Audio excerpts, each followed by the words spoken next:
Kaya sabi ko, okay, this is what God wants for me. Actually, nag-apply ako for express entry.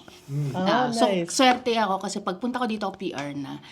Tapos, so, yung nakasulat nga, since in-house lawyer ako, alam mo naman sa Pilipinas, lahat ginagawa mo. So, bukod sa pagiging abogado, head din ako ng HR at saka compliance.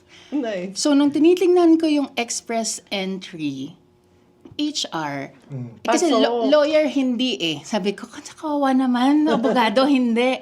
Pero yung HR pasok.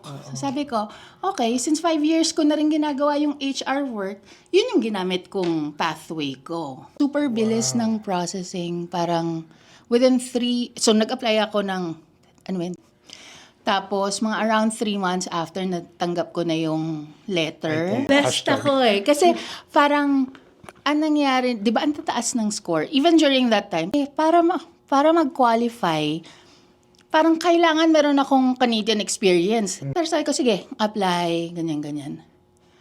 Tapos, so na-approve, nakakuha ko ng ITA, di ba? Hindi ko na maalala yung score ko. Pero let's just say, ang score ko was 410. Ang usually natatanggap was 420 pataas.